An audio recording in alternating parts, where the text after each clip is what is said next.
आप सुन रहे हैं अल कमर साइबर वर्ल्ड की इस्लामिक आवाज़।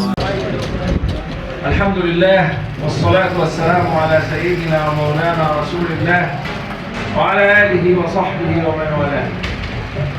अल्लाहुम्मा ला सहला इल्ला मा जअलताहु सहला अंत तजअलुल हज़ना इज़ा शि'ता सहला सह्हिल अलैना उमूरना व अल्लिमना मा यंफa'una وانفعنا بما علمتنا وزدنا علما نافعا يا أرحم الراحمين ويا أكرم الأكرمين. آمين. قلت منذ قليل إنني أشعر بأنني قد انتقلت من هذا العصر النكد الذي نحن فيه وألقيت في بقعة زمنية فائدة من عهد السلف الصالح.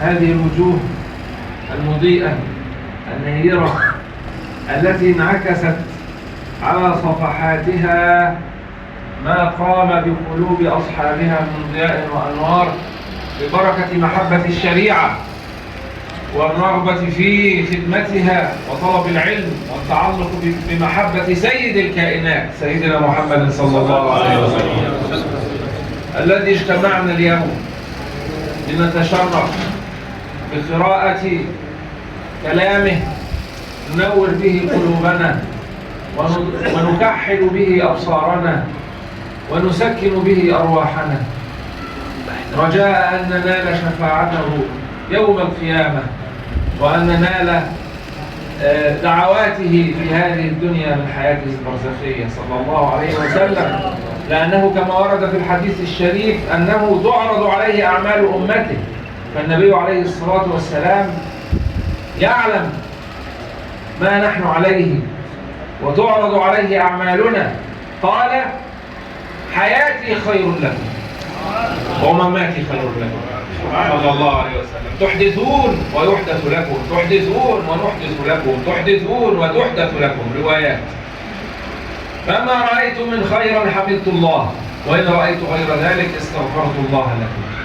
فنحن في نظر سيدنا محمد صلى الله عليه وسلم تعرض عليه أعمالنا، فإن رأى شيئا حسنا أعجبه وسره، ونحن نرجو أن يرشدنا الله تعالى وأن يشرح صدورنا وأن لا يجعل شيئا مما نفعله ونقدمه فيه حظ لأحد ولا نلتفت فيه لأحد سوى الرغبة في رضا الله سبحانه وتعالى. فإن عرض هذا العمل على سيدنا عليه الصلاة والسلام سرا ودعا لنا وأدخلنا على قلبه الحضور والسرور صلى الله عليه وسلم. هذه البلاد المباركة التي حكمها المسلمون لمدة 1000 سنة كانت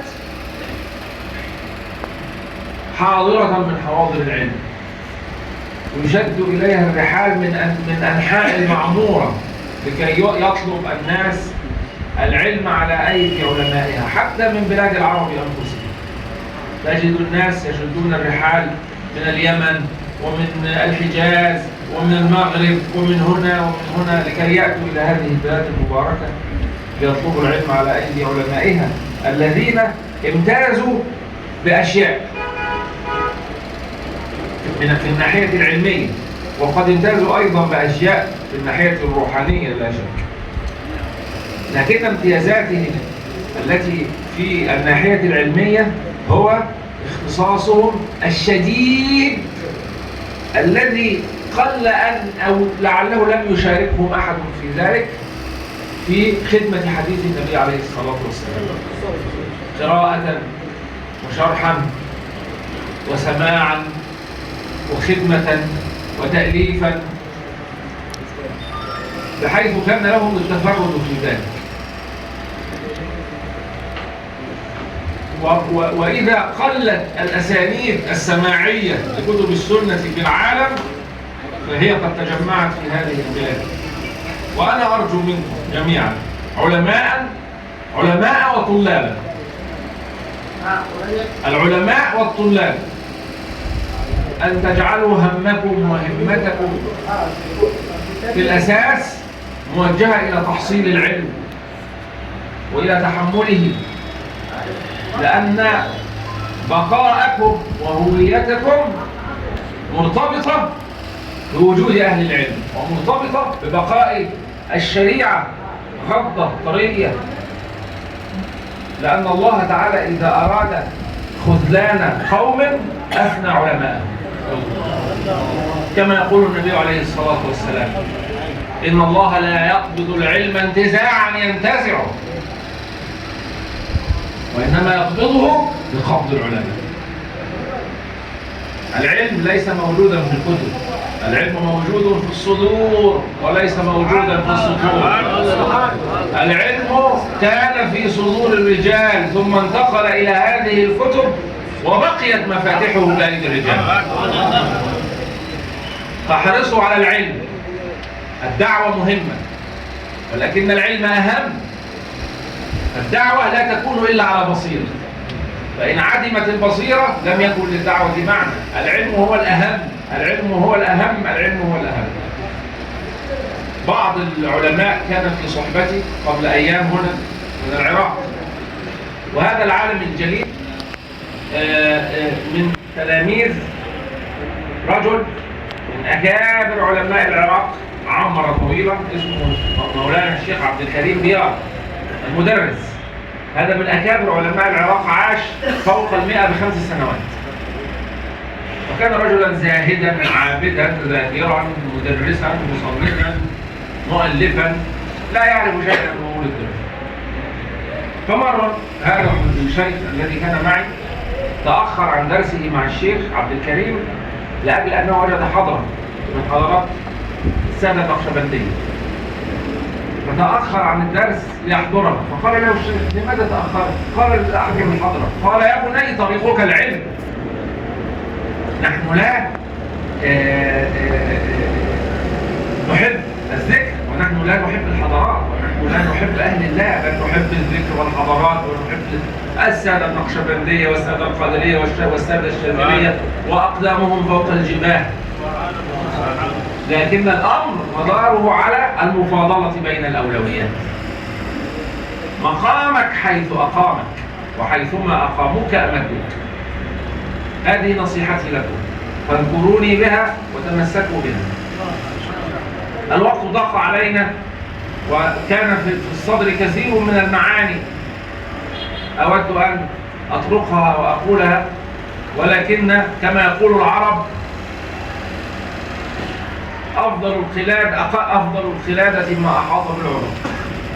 يكفي من القلادة، مش ليس أفضل، يكفي من القلادة ما أحاط بالعروق. فنحن مضطرون، وإن شاء الله يكون لنا لقاءات أخرى في أوقات كثيرة إن شاء الله.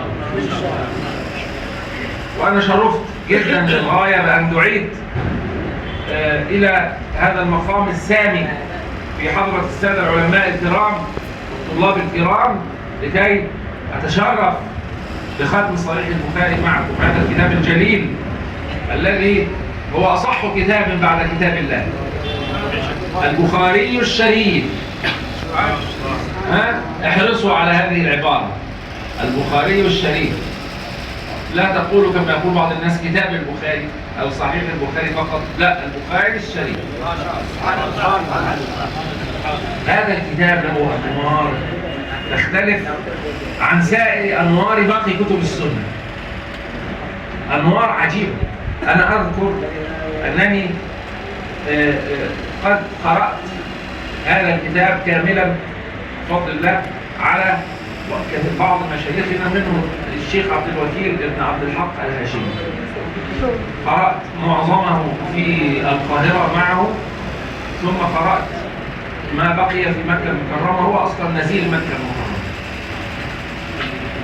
ففي مجلس الختم ظللنا ملازمين له مدة أسبوعين نقرأ معه على مدار 9 ساعات في اليوم حتى نختم البخاري، من الصباح، من 9 صباحا إلى 9 مساء، يتخللها وقت قصير للراحة مدة أسبوعين. يوم الختم قرأنا 12 ساعة. وعندما ختم الكتاب والله الذي لا إله إلا هو شعرت وكأن هناك أنوارا تهطل من السماء أكاد أن أبصرها بعيني رأسي. سكينة عجيبة ملأت الأرجاء، هدوء عجيب ملأ الحضور، وكان الحضور فوق 1000 نفس. أنوار لا تكاد تخطئها الأبصار. هذه المشاعر ما أحسست بقريب منها، لكن ما أحسست بها على وجهها في ختم صحيح مسلم مثلا، ما أحسست بها عند ختم سنن أبي داود على جلالة هذه الكتب. لكن هذا الكتاب الجليل، وهذه الكتب كلها جليلة وكلها شريفة، هذا الكتاب الجليل له مزية وخصيصة كيف لا، وصاحبه لم يكتب حديثا فيه إلا بعد أن توضأ وصلى ركعتين.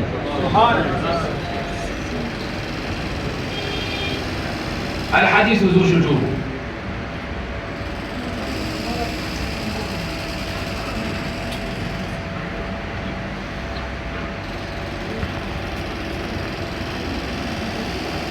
نبدأ من أي موضوع؟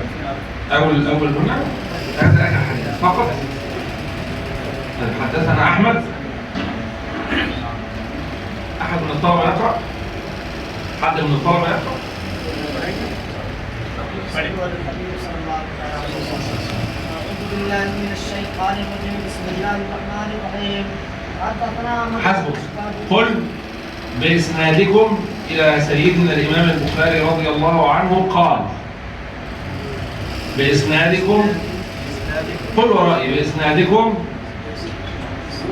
إلى سيدنا الإمام البخاري رضي الله عنه قال. حدثنا أحمد بن إسحاق قال حدثنا محمد بن فضيل عن عمارة بن قال عن أبي زرعة عن أبي هريرة رضي الله تعالى عنه قال قال النبي صلى الله تعالى عليه وسلم: كلمتان حبيبتان إلى الرحمن وخفيفتان على اللسان ثقيلتان في الميزان سبحان الله وبحمده سبحان الله العظيم. صدق رسول الله صلى الله عليه وسلم. قال الإمام البخاري رحمه الله تعالى ونفعنا بعلومه وفي الدارين آمين. حدثنا أحمد بن أشكاب قال حدثنا محمد بن فضيل عن عمارة بن القعقاع عن أبي زرعة عن أبي هريرة رضي الله عنه قال قال النبي صلى الله عليه وسلم: كلمتان حبيبتان إلى الرحمن خفيفتان على اللسان ثقيلتان في الميزان سبحان الله وبحمده سبحان الله العظيم.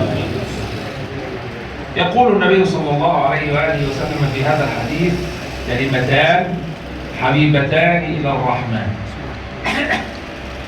خفيفتان على اللسان ثقيلتان في الميزان.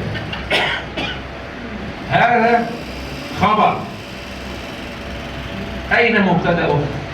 مبتدأه مؤخر، وهو قوله سبحان الله وبحمده سبحان الله العظيم. فكأن الكلام لو أردنا أن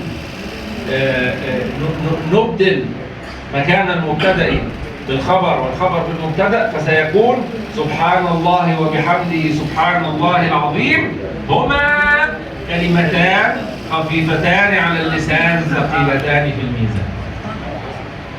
وهناك نكتة في تقديم الخبر، وهو أنه إذا أراد المتكلم أن ينبه ذهن السامع إلى عظيم فضل ما سيتكلم عنه، الموضوع الذي سيتكلم عنه، فإنه يشوقه إليه بذكر المزيد والعديد من فضائله ويقدم ذلك فينتبه الذهن. كلمتان خفيفتان على اللسان ثقيلتان في الميزان، ما هما؟ نريد أن نعرف ما هذا العمل اليسير الذي يترتب عليه فضل جزيل. فيقول سبحان الله وبحمده سبحان الله العظيم، فيلفت الأنظار ويشوق القلوب حتى تلتفت وتتوجه بكليتها إلى الموضوع المراد التحدث عنه. يقول كلمتان، والكلمتان مثنى كلمة، والكلمة هي القول المفيد. وإذا كانت في الاصطلاح تطلق على اللفظ المفيد فإنها في أصل اللغة تطلق أيضا على الجملة كما هو هنا معنا. يصح أن تنعت الجملة بأنها كلمة. فيقول عليه الصلاة والسلام: كلمتان حبيبتان إلى الرحمن. الرحمن صفة من صفات الله سبحانه وتعالى، وهي صفة مشبهة. لماذا اختار النبي عليه الصلاة والسلام أو عبر النبي عليه الصلاة والسلام بهذه الصفة خصوصا دون غيرها من الصفات؟ لماذا عبر إذا أراد أن يعبر بشيء يدل على الرحمة لماذا اختار الرحمن دون الرحيم؟ لأن السياق هنا متعلق ببيان عظيم سعة رحمة رب العالمين، فنسب أن يختار الصفة المتعلقة بالرحمة وقدم الرحمن على الرحيم، لأن الرحمن على وزن فعلان، وصيغة فعلان في اللغة العربية تدل على الامتلاء، ولذلك كان الرحمن أبلغ من الرحيم. ما الفرق بين الرحمن والرحيم؟ الرحمن أبلغ من الرحيم لأن فيه زيادة مبنى، وزيادة المبنى تدل على زيادة المعنى. وما هو المعنى الزائد في الرحمن عنه في الرحيم؟ قال العلماء: الرحمن رحمن الدنيا والآخرة، يرحم المؤمن ويرحم الكافر. يرحم الكافر، كيف يرحم الكافر؟ يرحمه بأن يسوق إليه رزقه، يرحمه بأن يقيم عليه الحجج التي تقوده إلى التوحيد، بل يرحمه يوم القيامة. الكافر تقع عليه الرحمة يوم القيامة. هذا عجيب. كيف؟ إذا أتى يوم الموقف العظيم وتعب الخلائق وأخرجوا يذهبون هنا وهناك بحثا عمن يأخذ بيدهم ويشفع لهم عند الله ليخفف عنهم هذا الموقف العظيم، فكل الأنبياء لا يجيبونه حتى يأتوا إلى سيدنا رسول الله صلى الله عليه وسلم فيغيثهم ويطلب من الله سبحانه وتعالى الشفاعة العامة في تخفيف الموقف عن كل الخلائق مؤمنهم وكافرهم، فيشفعه الله سبحانه وتعالى. فالرحمن كما قلنا أبلغ من الرحيم، فيه رحمة للمؤمن والكافر، فيه رحمة في الدنيا والآخرة، والرحيم رحمة خاصة بالمؤمنين، رحمة خاصة بالدنيا. وقيل إن الرحمن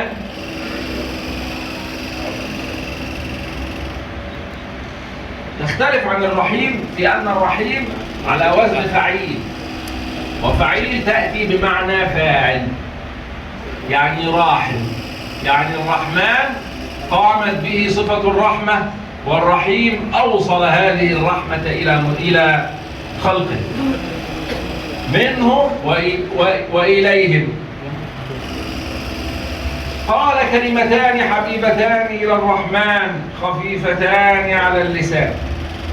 الخفة ضد الثقل.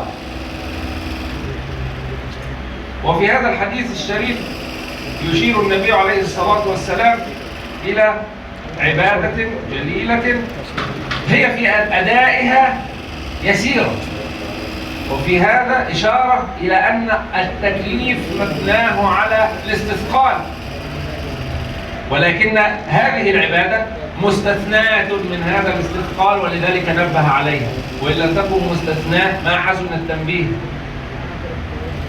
التكليف فيه مشقة،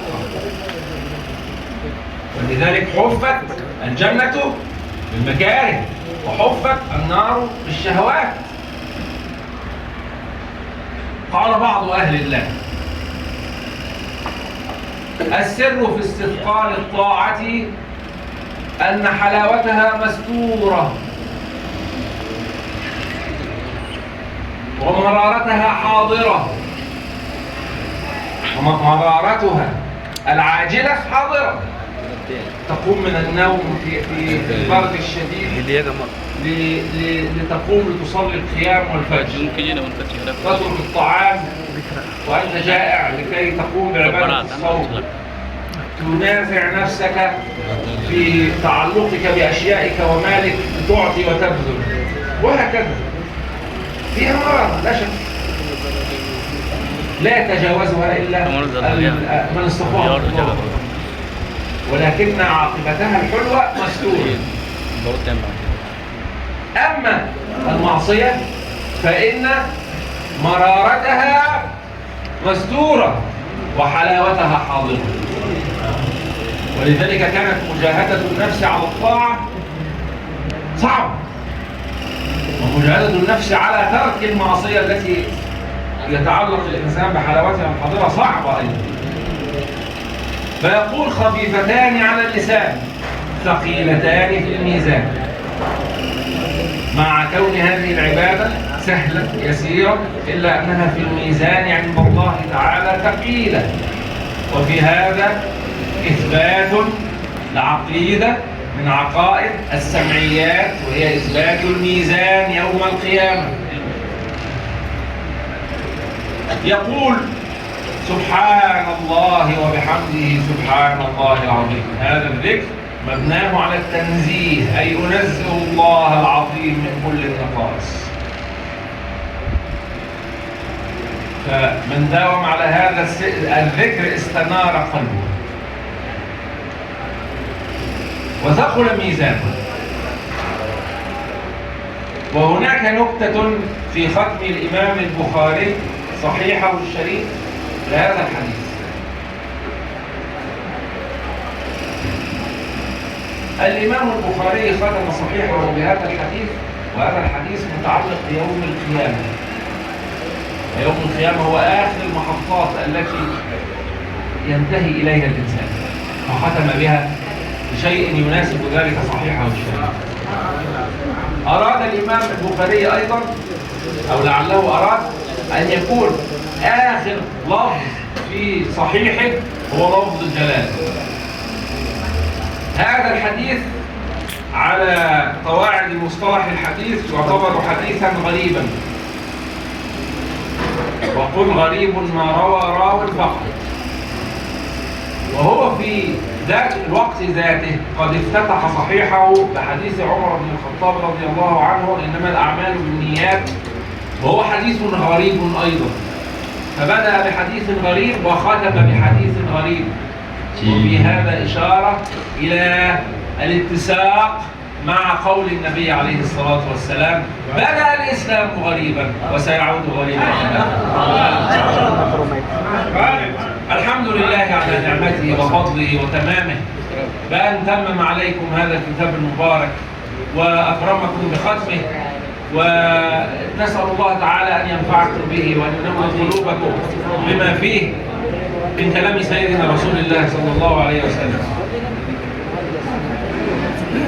وأنا قد رويت صحيح البخاري سماعا لكماله عن الشيخ عبد الوكيل بن عبد الحق الهاشمي، وهو عن والده عبد الحق الهاشمي المحدث المعروف وإسناده معروف.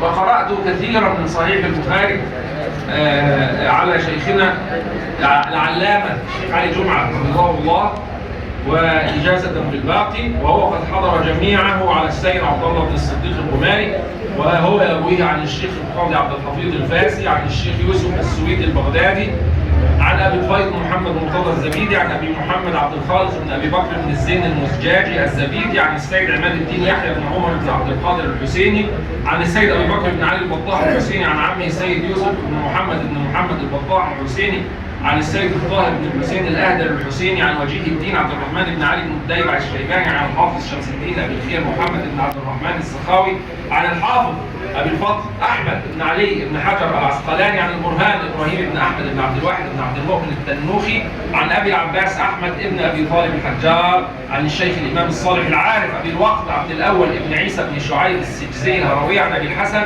عبد الرحمن بن محمد بن الموفر الداودي عن أبي عبد الله عن أبي محمد بن عبد الله بن أحمد بن حموية السرخسي عن أبي عبد الله يوسف بن مطر الفرابري عن الإمام الحافظ الحجة أبي عبد الله محمد بن إسماعيل بن إبراهيم البخاري رضي الله عنه. وقد أجزت إجازة عامة لكل ما تصح لي روايته مما تحملته عن مشايخ الأعلام بنحو القراءة والسماع والإجازة والمناولة، وكذلك ما لي من مؤلفات وكتابات إجازة عامة شاملة وهي مجددة كلما جدت لي رواية للسادة العلماء الكرام فضيلة الأستاذ الدكتور محمد أمجد رضا أمجد، وفضيلة الأستاذ الدكتور حسن رضا نوري، وفضيلة الأستاذ الدكتور فيضان الرحمن سبحاني الأزهري، كل دكتور فضيلة المشايخ، وفضيلة الشيخ آل مصطفى، وفضيلة الشيخ علي رضا مصباحي، وفضيلة الشيخ أحسن رضا، وفضيلة الشيخ سيد أحمد رضا، وفضيلة الشيخ غلام حسين، وفضيلة الشيخ غلام ثروت كنت أقرأ سرور، وفضيلة الشيخ نوازس كريم، وفضيلة الشيخ محمد ثاني علي الأزهري، وكذلك أجيز الطلاب الحاضرين جميعهم. قولوا قبلنا سبحان الله، قولوا قبلنا الإجازة. الآن صار بيننا رحم علمي، فاذكروني في دعواتكم في خلواتكم وجلواتكم أنا ووالدي ومشايخي وأولادي، ونتعاهد أن الناجي منا يوم القيامة يأخذ بيد أخيه. وأنا أفوض أخي الكريم الشيخ فيضان الرحمن سبحاني أن يجيز عني من ارتآه متأهلا للإجازة من طلبة العلم. أنا لم أفوض أحد في الإجازة قبل، كنت أول واحد أفوضه في الإجازة وأفوضك أنت أيضا. واحد سؤال جميع منا جميعا